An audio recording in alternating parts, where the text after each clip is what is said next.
हरि ओम हरि ओम हरि ओम।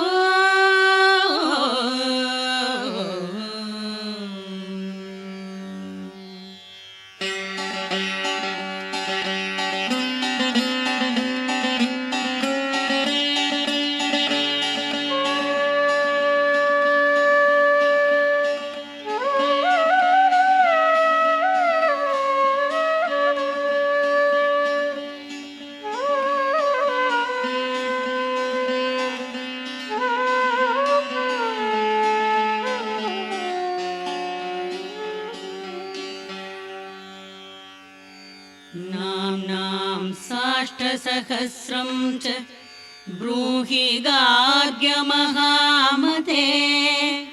महालक्ष्म्या महादेव्या भुक्तिमुक्त्यर्थसिद्धये। गार्ग्य उवाच सनत्कुमारमासीनं द्वादशादित्यसन्निभम् अपृच्छन् योगिनो भक्त्या योगिनामर्थसिद्धये। सर्वलौकिककर्मभ्यो विमुक्तानां हिताय वै भुक्तिमुक्तिप्रदं जप्यम् अनुब्रूहि दयानिधे। सनत्कुमार भगवन् सर्वज्ञोऽसि विशेषतः आस्तिक्यसिद्धये। नृणां क्षिप्रधर्मार्थसाधनम् खिद्यन्ति मानवाः सर्वे धनाभावेन केवलम्। सिद्ध्यन्ति धनिनोऽन्यस्य नैव धर्मार्थकामनाः।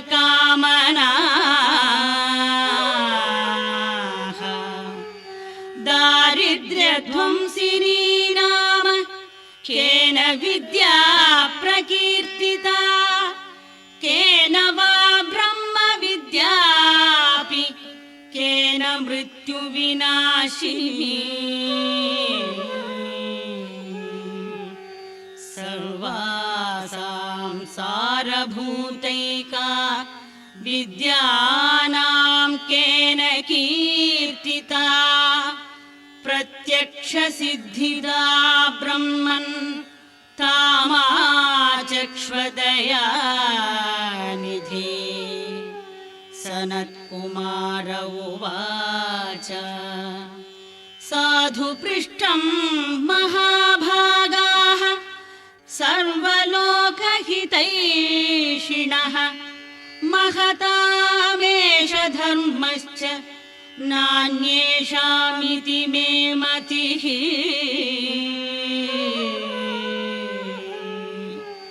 ब्रह्म विष्णु महादेव महेन्द्रादिमहात्मभिः सम्प्रोक्तं कथयाम्यद्य लक्ष्मी नाम सहस्रकम्।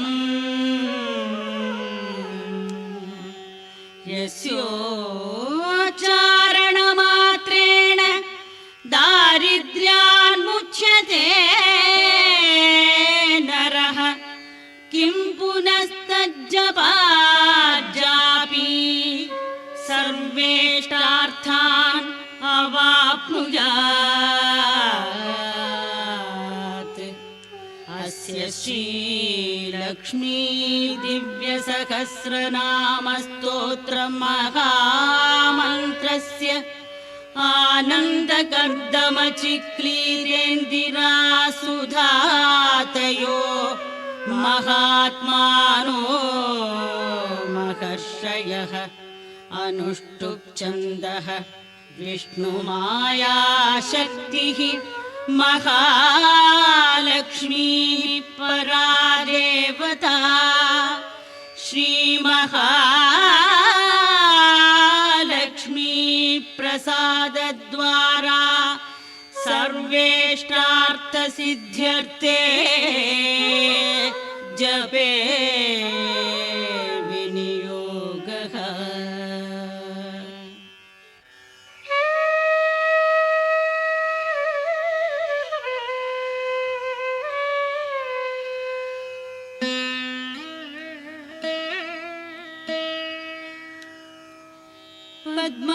पद्मनाभप्रियां देवीं पद्माक्षीं पद्मवासिनीं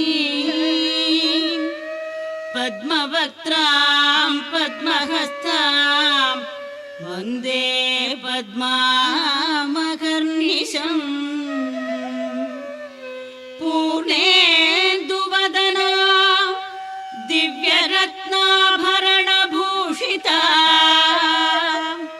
वरदाभयहस्ताढ्यां ध्यायेत् चन्द्रसहोदरी।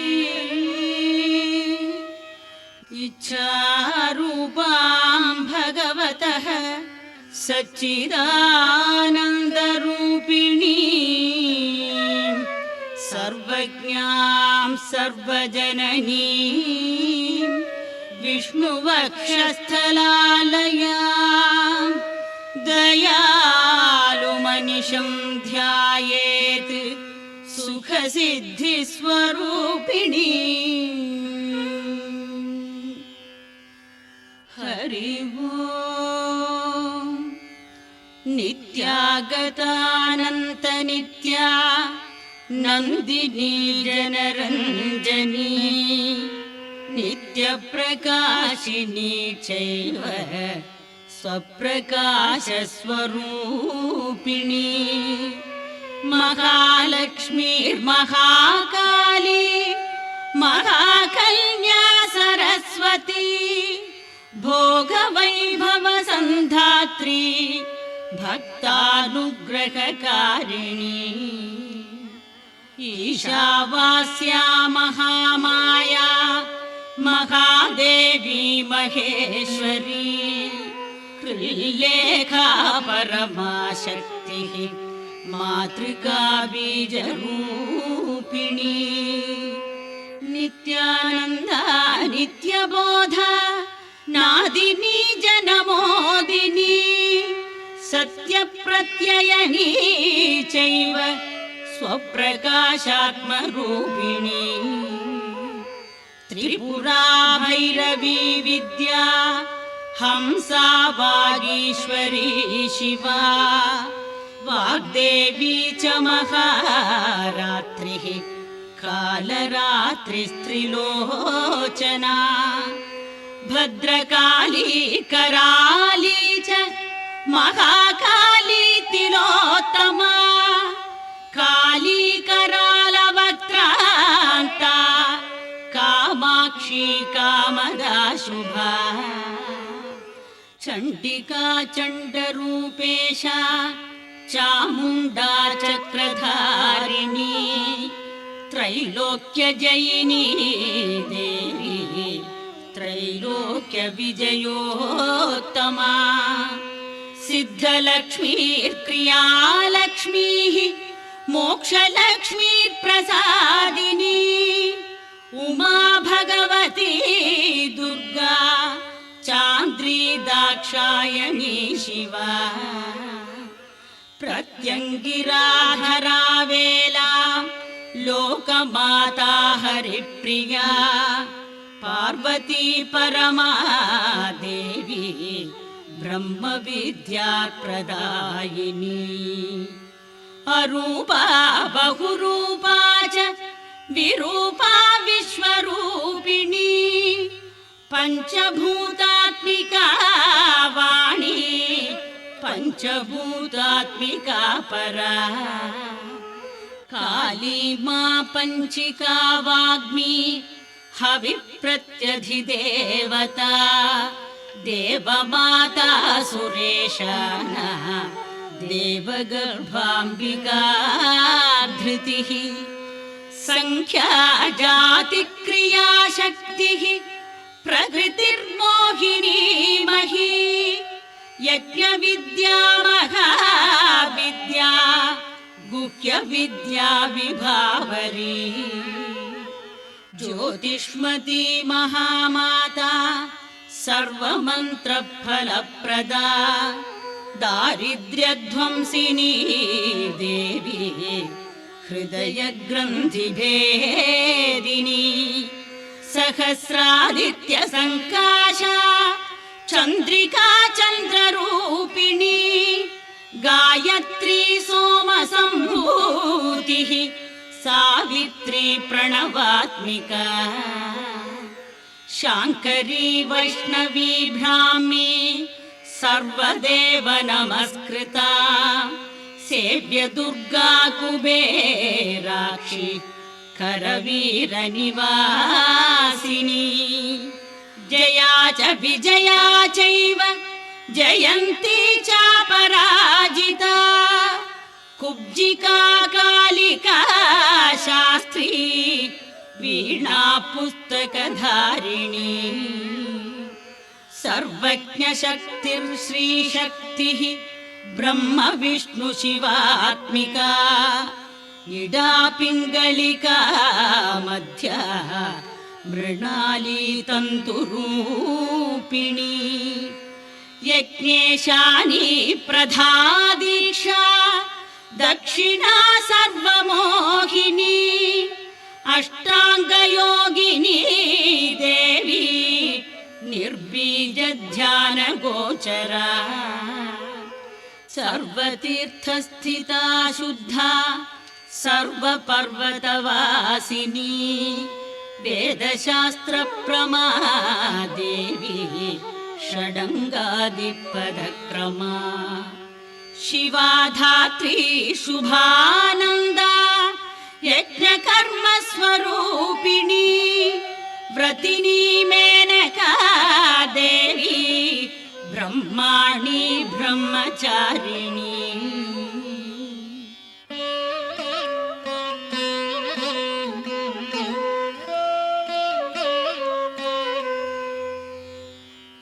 एकाक्षरपरा तारा भवबन्धविनाशिनी विश्वम्भराधराधारा निराधाराधिकस्वरा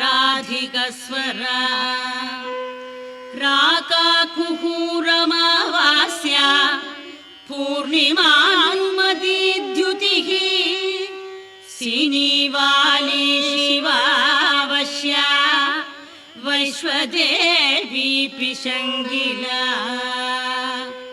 पिप्पला च विशालाक्षी रक्षोघ्नी वृष्टिकारिणी दुष्टविद्राविणी देवी सर्वोपद्रवनाशिनी शारदा शरसन्धाना सर्वशस्त्रस्वरूपिणी युद्धमध्यस्थिता देवी सर्वभूतप्रभञ्जनी अयुद्धायुद्धरूपा च शान्ता शान्तिस्वरूपिणी गङ्गा सरस्वती वेणी यमुना नर्मदापगा समुद्रवसनावासा ब्रह्माण्डश्रोणिमेखला पञ्चवक्त्रादशभुजा शुद्धस्फटिकसन्निभा रक्ता कृष्णा सिता पीता सर्ववर्णानिरीश्वरी कालिका चक्रिका देवी सत्या तु बटुका स्थिता तरुणी वारुणी नारी ज्येष्ठा देवी सुरेश्वरी विश्वम्भराधरा कर्त्री गलार्गल विभञ्जनी ಸಂಧ್ಯಾ ರಾತ್ರಿರ್ದಿವಾ ಜ್ಯೋತ್ಸ್ನಾ ಕಲಾಕಾಷ್ಠಾ ನಿಮೇಷಿಕಾ ಉರ್ವಿ ಕಾತ್ಯಾಯನಿ ಶುಭ್ರಾ ಸಂಸಾರಾರ್ಣವಧಾರಿಣಿ ಕಪಿಲಾ ಕೀಲಿಕಾ ಶೋಕಾ ಮಲ್ಲಿಕಾ ನವಮಲ್ಲಿಕಾ ದೇವಿಕಾ ನಂದಿಕಾ ಶಾಂತಾ ಭಂಜಿಕಾ ಭಯಭಂಜಿಕಾ ಕೌಶಿಕಿ ವೈದಿಕಿ ದೇವಿ ಸೌರಿ ರೂಪಾಧಿಕಾ ದಿಭಾ ದಿಗ್ವಸ್ತ್ರಾ ನವವಸ್ತ್ರಾ ಚ ಕನ್ಯಕಾ ಕಮಲೋದ್ಭವಾ ಶ್ರೀರ್ ಸೌಮ್ಯ ಲಕ್ಷಣಾತೀತ ದುರ್ಗಾ ಸೂತ್ರ ಪ್ರಬೋಧಿಕಾ ಶ್ರದ್ಧಾ ಮೇಧಾ ಕೃತಿ ಪ್ರಜ್ಞಾ ಧಾರಣಾ ಕಾಂತಿರೇವ ಚ ಶ್ರುತಿರ್ಸ್ಮೃತಿರ್ಧೃತಿರ್ಧನ್ಯಾ ಭೂತಿರಿಷ್ಟಿರ್ಮನೀಷಿಣಿ ವಿರಕ್ತಿರ್ವ್ಯಾಪಿನಿ ಮಾಯಾ ಸರ್ವಮಾಯಾ ಪ್ರಭಂಜನಿ ಮಹೇಂದ್ರಿ ಮಂತ್ರಿಣಿ ಸಿಂಹಿ ಚಂದ್ರಜಾಲ ಸ್ವರೂಪಿಣಿ ಅವಸ್ಥಾತ್ರಯ ನಿರ್ಮುಕ್ತ ಗುಣತ್ರಯ ವಿವರ್ಜಿತ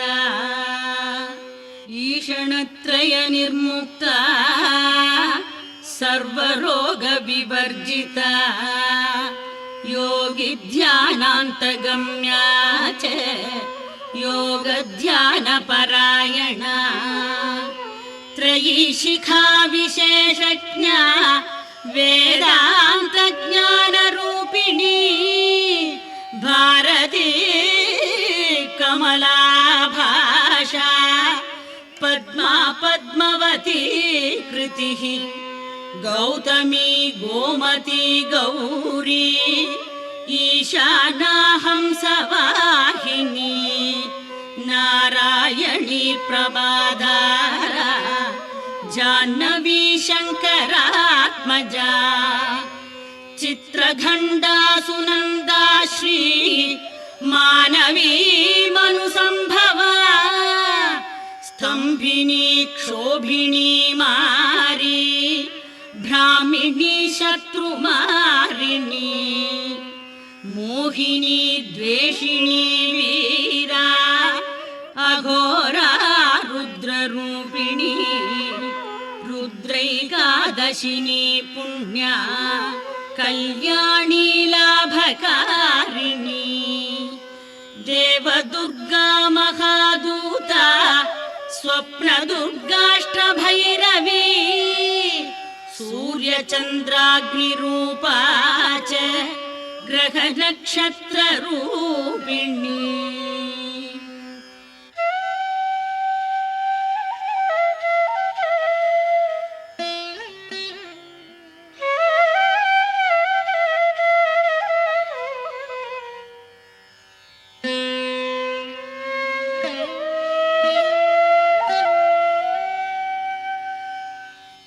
ಬಿಂದುನಾದ ಕಲಾತೀತಾ ಬಿಂದುನಾದ ಕಲಾತ್ಮಿಕಾ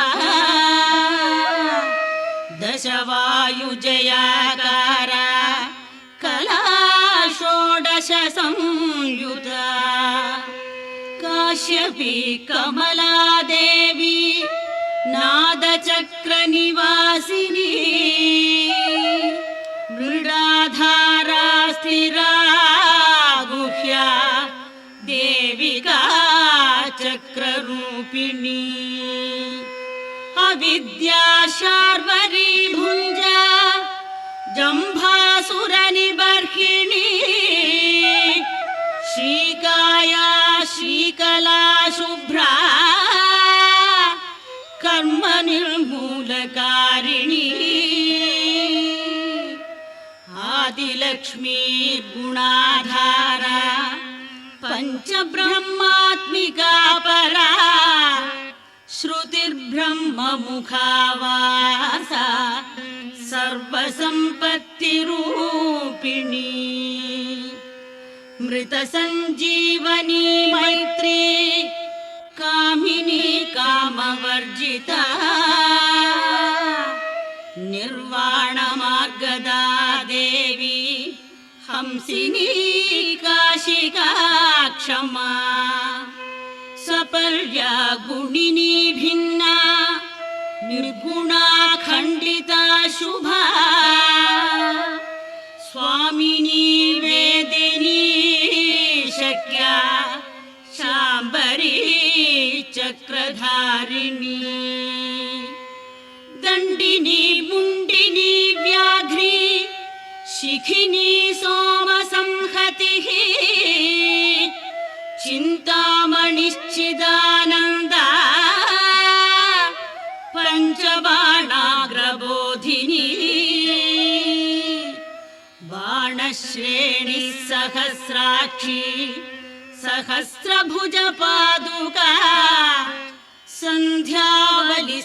सन्ध्यावलिस्त्रिसन्ध्याख्या ब्रह्माण्डमणिभूषणा वासवी वारुणी सेना कुलिका मन्त्ररञ्जनी जितप्राणस्वरूपा च कान्ता काम्यवरप्रदा मन्त्रब्राह्मणविद्यार्था नादरूपा हविष्मती आथर्वणिश्रुतिशून्या कल्पनावर्जिता सती सत्ता जाति प्रमामेया प्रमिति प्राणदा गतिः अवर्णा पञ्चवर्णा च सर्वदा भुवनेश्वरी त्रैलोक्यमोहिनी विद्या सर्वभर्त्री क्षराक्षरा हिरण्यवर्णा हरिणी सर्वोपद्रवनाशिनी कैवल्यपदवीरेखा सूर्यमण्डलसंस्थिता सोममण्डलमध्यस्था वह्निमण्डलसंस्थिता वायुमण्डलमध्यस्था व्योममण्डलसंस्थिता चक्रिका चक्रमध्यस्था चक्रमार्गप्रवर्तिनी कोकिलाकुलचक्रेशा पक्षदिक्पङ्क्तिपावनी सर्वसिद्धान्तमार्गस्था षड्वर्णावरवर्जिता शररुद्रहराहन्त्री सर्वसंहारकारिणी पुरुषा पौरुषी तुष्टिः सर्वतन्त्रप्रसूतिका अर्धनारीश्वरी देवी सर्वविद्याप्रदायिनी भार्गवी भूजुषी विद्या सर्वोपनिषदा स्थिता व्योमकेशाखिलप्राणा पञ्चकोशविलक्षणा पञ्चकोशात्मिका प्रत्यक्पञ्चब्रह्मात्मिका शिवा जगज्जराजनित्री च पञ्चकर्मप्रसूतिका वाग्देव्याभरणाकारा सर्वकाम्यस्थिता स्थितिः अष्टादश चतुष्षष्टि पीठिका विद्ययायुता कालिका कर्षणश्यामा यक्षिणी किन्नरेश्वरी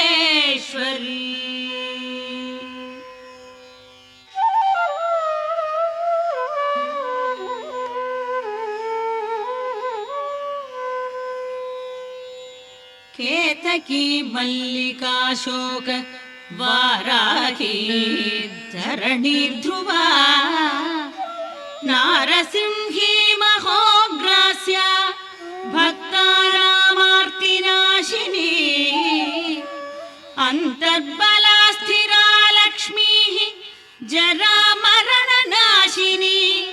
श्रीरञ्जिता महाकाया सोमसूर्याग्निलोचना अदितिर्देवमाता च अष्टपुत्राष्टयोगिनी अष्टप्रकृतिरष्टाष्ट विभ्राजद्विकृताकृतिः दुर्भिक्षध्वंसिनी देवी सीता सत्या च रुक्मिणी ख्यातिजा भार्गवी देवी देवयोनिस्तपस्विनी शाकम्भरी महाशोणा गरुडोपरि संस्थिता सिंहगा व्याघ्रगा देवी वायुगा च महाद्रिगा अकारादिक्षकारान्ता सर्वविद्याधिदेवता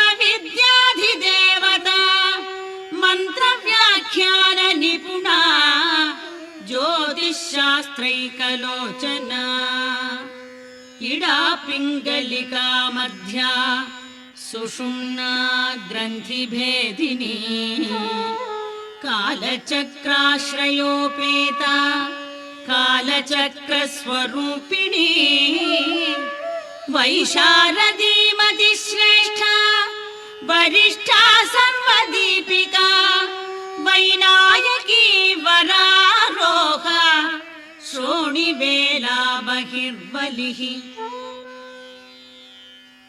जम्भिनी जृम्भिणी जम्भकारिणी गणकारिका शरणी चक्रिकानन्ता सर्वव्याधिचिकित्सकी देवकी देवसङ्काशा वारिधि करुणाकरा शर्वरी सर्वसम्पन्ना सर्वपापप्रभञ्जिनी एकमात्रा द्विमात्रा च त्रिमात्रा च तथा परा अर्धमात्रा परा सूक्ष्मा सूक्ष्मार्थार्थपरा परा एकवीरा विशेषाख्या षष्ठी देवी मनस्विनी नैष्कर्म्या निष्कला लोका ज्ञानकर्माधिका गुणा सबन्ध्वानन्दसन्दोहा व्योमाकारा निरूपिता गद्यपद्यात्मिका वाणी सर्वालङ्कार संयुता साधुबन्धपदन्यास सर्वौको घटिकावलिः षट्कर्मा कर्कशाकार सर्वकर्म विवर्जिता आदित्यवर्णा चापर्णा कामिनी वररूपिणी ब्रह्माणी ब्रह्मसन्ताना वेदवागीश्वरी शिवा पुराणन्यायमीमांसा धर्मशास्त्रागमश्रुता सद्यो वेदवती सर्वा हंसी विद्याधिदेवता विश्वेश्वरी जगद्धात्री विश्वनिर्माणकारिणी वैदिकी वेदरूपा च कालिका कालरूपिणी नारायणी महादेवी सर्वतत्त्वप्रवर्तिनी हिरण्यवर्णरूपा च हिरण्यपदसम्भवा कैवल्यपदवी पुण्या कैवल्यज्ञानलक्षिता ब्रह्मसम्पत्तिरूपा च ब्रह्मसम्पत्तिकारिणी वारुणी वारुणाराध्या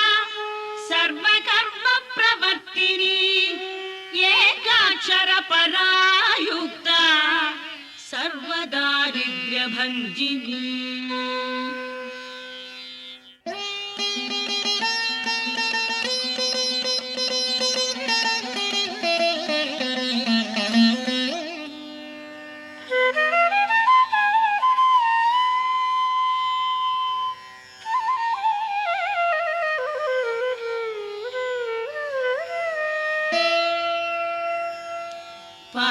पाशाङ्कुशान्विता दिव्या वीणा व्याख्याक्षसूत्रभृत् एकमूर्तिस्त्रयी मूर्तिः मधुकैटभभञ्जिनी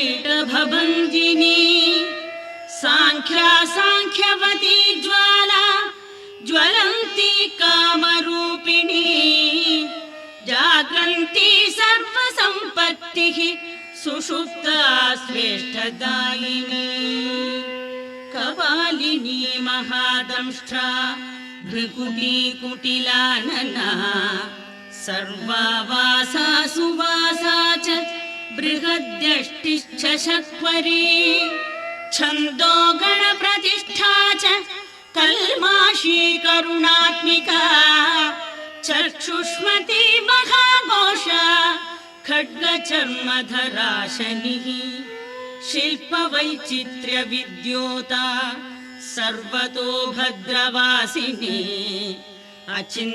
अचिन्त्यलक्षणाकारा सूत्रभाष्यनिबन्धना सर्ववेदार्थसम्पत्तिः सर्वशास्त्रार्थमातृका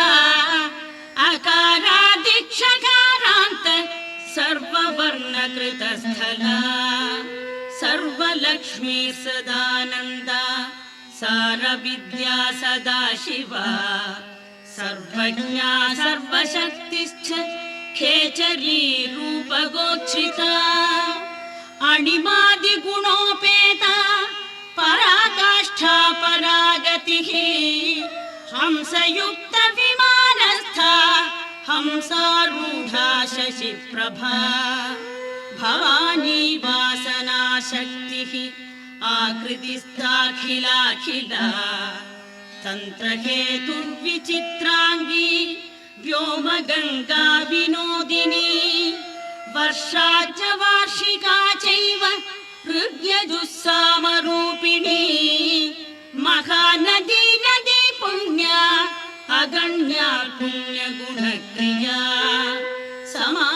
समाधिगतलभ्यार्था श्रोतव्या स्वप्रिया घृणा नामाक्षरपरा देवी उपसर्गनखाञ्चिता निपातोरुद्वयी जङ्घा मातृका मन्त्ररूपिणी आसीना च शयाना च तिष्ठन्ती धावनाधिका लक्ष्यलक्षणयोगाढ्या ताद्रूप्यगणनाकृतिः सैकरूपा नैकरूपा सेन्दुरूपा तदाकृतिः समासतद्धिताकारा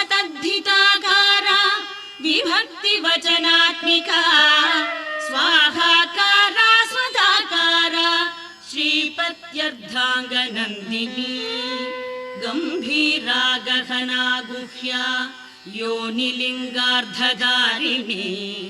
शेषवासुकि संसेव्या च शालावरवर्णिनी कारुण्याकार सम्पत्तिः कीलकृन्मन्त्रकीलिका शक्तिबीजात्मिका सर्व मन्त्रेष्टाक्षय कामना आग्नेयी पार्थिवा आप्या वायव्या व्योमकेतना सत्यज्ञानात्मिकानन्दा ब्राह्मी ब्रह्म सनातनी अविद्यावासना माया प्रकृतिः सर्वमोहिनी शक्तिर्धारण शक्तिश्च चिदच्चिच्छक्ति योगिनी वक्त्रारुणा महामाया मरीचिर्मदमर्दिनी विराट् स्वाहा स्वधा शुद्ध निरूपास्ति सुभक्तिगा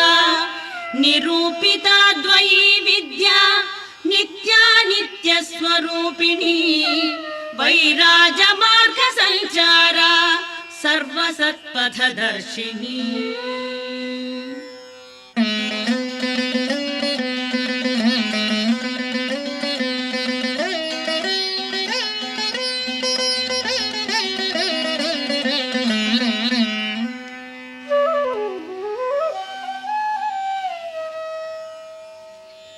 जालन्धरी मृडानी च भवानी भवभञ्जनी त्रैकालिक ज्ञानतन्तुस्त्रिकाल ज्ञानदायिनी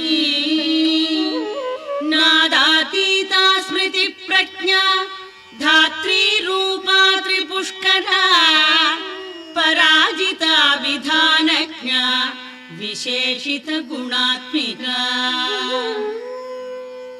हिरण्यकेशिनी हेम ब्रह्मसूत्र विचक्षणा असंख्येय परार्धात स्वर व्यंजन वैखरी मधुजिह्वा मधुमती मधुमास्वादया मधुः माधवी च महाभागा मेघगम्भीर निस्वना ब्रह्म विष्णु महेशादि ज्ञातव्यार्थ विशेषगा नाभौ वह्निशिखाकारा ललाटे चन्द्रसन्निभा भ्रूमध्ये भास्कराकार सर्वताराकृतिर्हृदि कृत्तिकादिभरण्यन्त नक्षत्रेष्ट्यार्चितोदया ग्रह विद्यात्मिका ज्योतिः ज्योतिर्विन्मति जीविका ब्रह्मांड गर्भिणी बाला सप्तावरण देवता वैराजोत्तम साम्राज्य कुमार कुशलोदया बगला भ्रमराम्बा च शिवदूती शिवात्मिका मेरुविन्ध्यादि संस्थान काश्मीर पुरवासिनी योग निद्रा महानिद्रा विनिद्रा राक्षसाश्रिता सुवर्णदा महागंगा पंचाख्या पंच संहतिः सुप्रजाता सुवीरा च सुपोषा सुपति शिवा सुगृहा रक्तबीजान्ता हतकन्दर्प जीविका समुद्र व्योम मध्यस्था समबिन्दु समाश्रया सौभाग्य रस जीवातुः सारासार विवेक धृक् त्रिवल्यादि सुपुष्टांगा भारती भरताश्रिता नाद ब्रह्ममयी विद्या ज्ञान ब्रह्ममयी परा ब्रह्मनाडी निरुक्तिश्च ब्रह्म कैवल्य साधनम् कालिकेय महोदार वीर्य विक्रम रूपिणी वडवाग्निशिखावत्रा महाकबल तर्पणा महाभूता महादर्प महासारा महाक्रतुः पंचभूत महाग्रासा पंचभूतादिदेवता सर्वप्रमाणा संपत्तिः सर्वरोग प्रतिक्रिया ब्रह्माण्डान्तर्बहिर्व्याप्ता विष्णुवक्षो विभूषिणी शांकरी विधिवक्रस्था प्रवरावर हेतुकी हेममाला शिखामाला त्रिशिका पंचमोचना सर्वागम सदाचार मर्यादायादुभञ्जनी पुण्यश्लोक प्रबन्धाढ्या सर्वान्तर्यामि रूपिणी सामगान समाराध्या श्रोत्रकर्णरसायनम् जीवलोकैक जीवातुः भद्रोदार विलोकना तडित्कोटिल सत्कान्तिः तरुणी हरिसुन्दरी मीननेत्रा च सेन्द्राक्षी विशालाक्षी सुमङ्गला।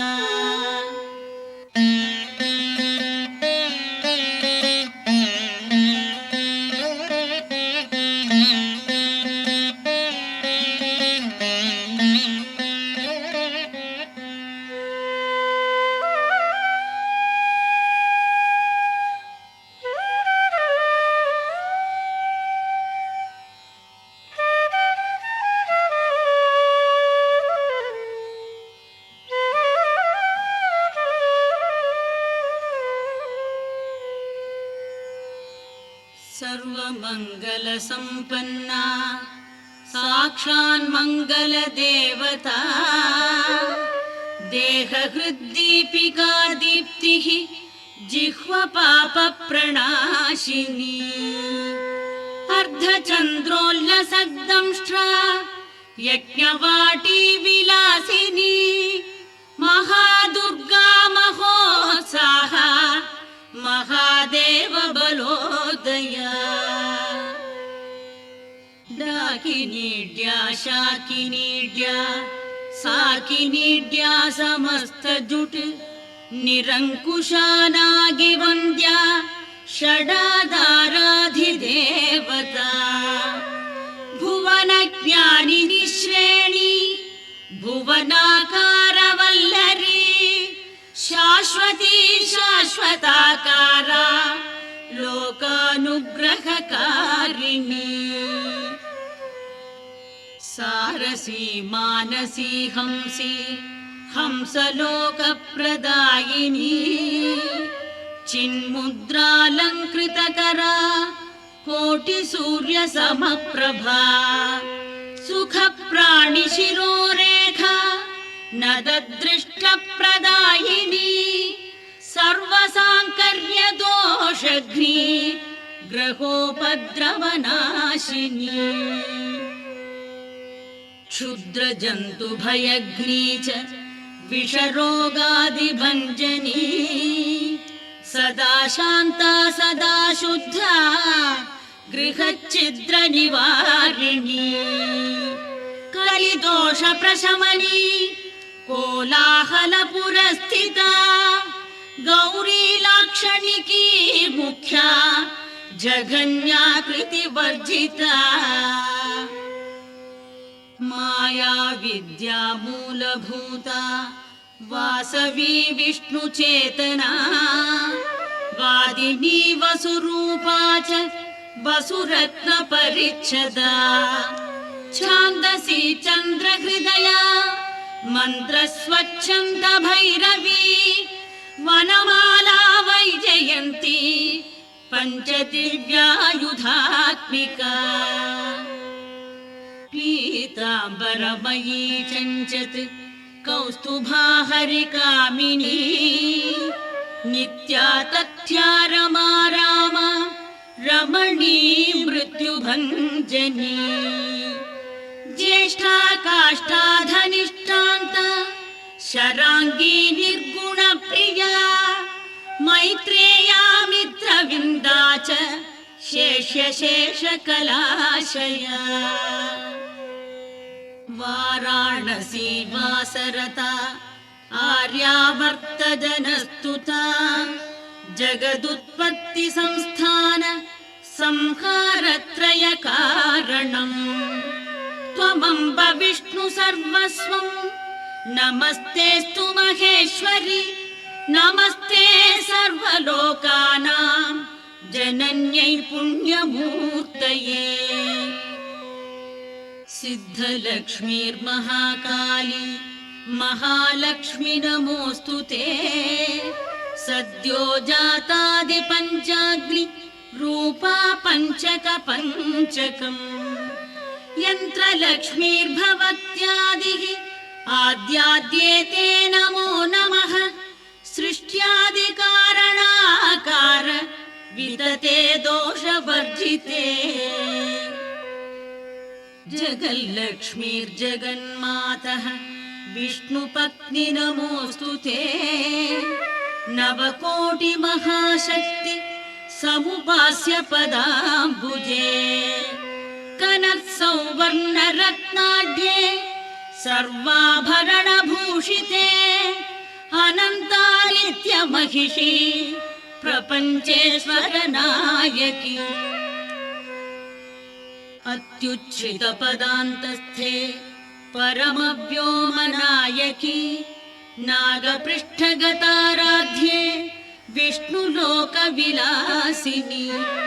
वैकुण्ठराजमहिषी श्रीरङ्गनगराश्रिते रङ्गनायकि भूपुत्री कृष्णे वरदवल्लभे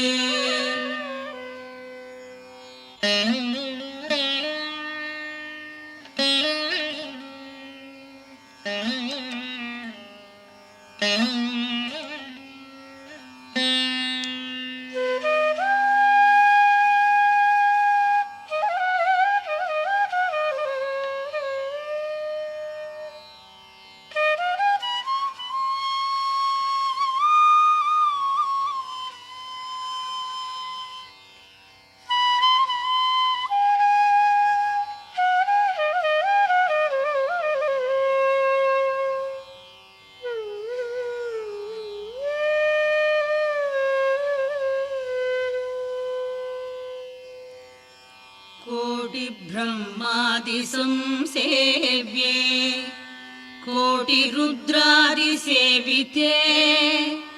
मातुलुङ्गमयं खेडं सौवर्णचषकं तथा पद्मद्वयं पूर्णकुम्भं कीरं च वरदाभये पाशमङ्कुशकं शङ्खं चक्रं शूलं कृपाणिका धनुर्बाणौ चाक्षमालां चिन्मुद्रामपि बिभ्रति अष्टादशभुजे लक्ष्मी महाष्टादशपीठगे भूमिनीलादिसंसेव्ये स्वामि चित्तानुवर्तिनि पद्मे पद्मालये पद्मि पूर्णकुम्भाभिषेचिते इन्दिरेन्दिराभाक्षि क्षीरसागरकन्यके भार्गवित्वं स्वतन्त्रेच्छा वशीकृतजगत्पतिः मङ्गलं मङ्गलानां त्वं देवतानां च देवता त्वमुत्तमोत्तमानां च त्वं श्रेयः परमामृतम् धनधान्याभिवृद्धिश्च सार्वभौमसुखोच्छ्रया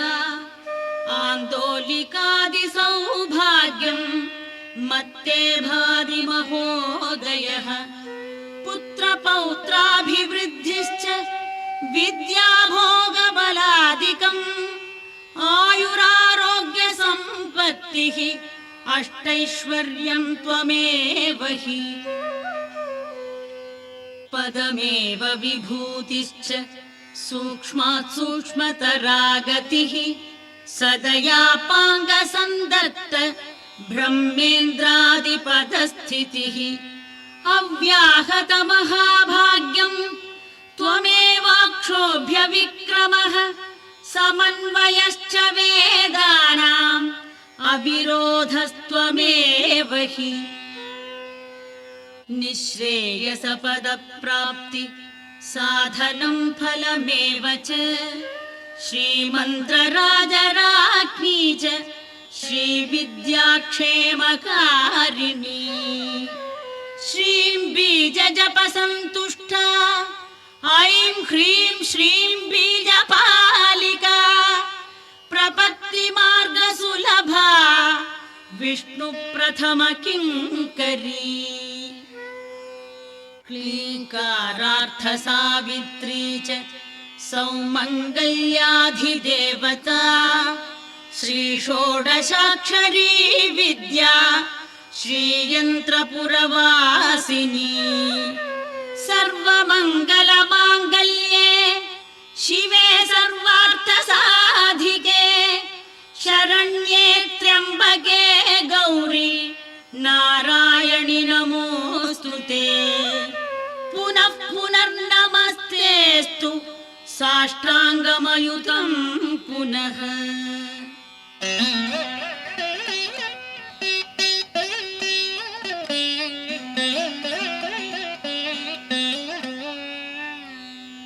सनत्कुमार उवाच एवं स्तुता महालक्ष्मीः ब्रह्मरुद्रादिभिः सुरैः नमद्भिरार्तैर्दीनैश्च निःस्वत्वैर्भोगवर्जितैः ज्येष्ठाजुष्टैश्च निःश्रीकैः संसारात् स्वपरायणैः विष्णुपत्नी ददौ तेषां दर्शनं दृष्टितर्पणम्।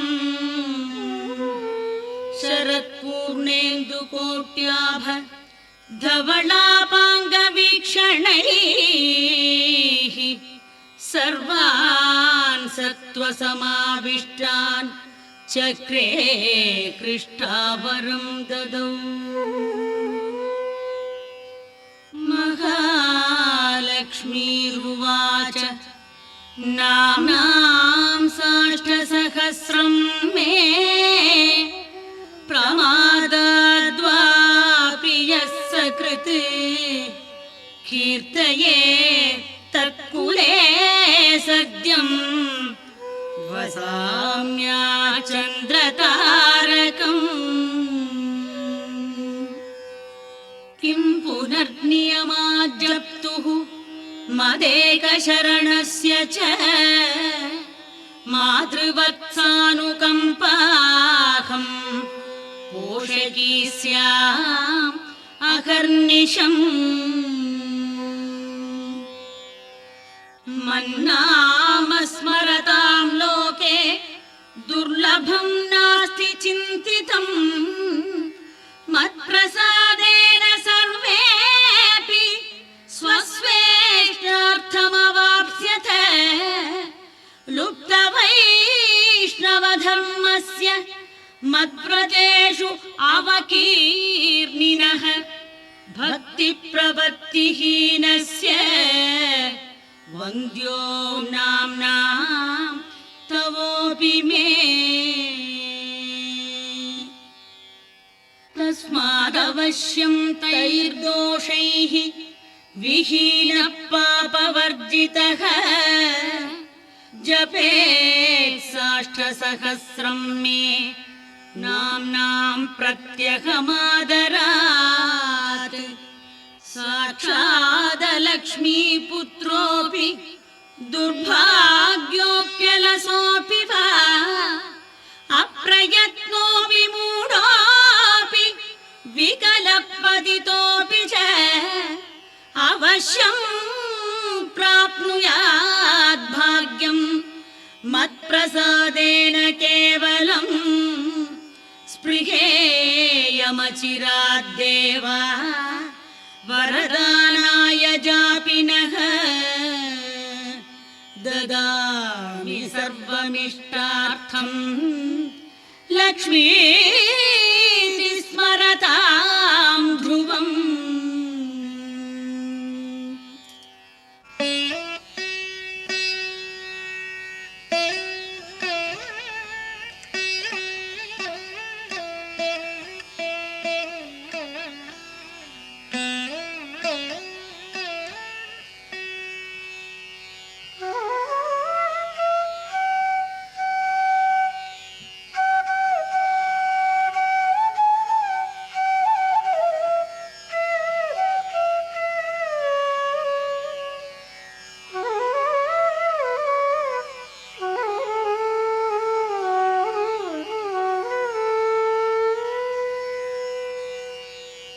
सनत्कुमार उवाच इत्युक्त्वा निर्दधे लक्ष्मीः वैष्णवी भगवत्कला इष्टापूर्तं च सुकृतं वागधेयं च चिन्तितं स्वं स्वं स्थानं च भोगं च विजयं लेभिरे सुराः तदेतत् प्रवतां यज्ञ लक्ष्मीनाम सहस्रकम् योगिनः पठत क्षिप्रं चिन्तितार्थानवाप्स्यथ गार्ग्य उवाच सनत्कुमार योगीन्द्र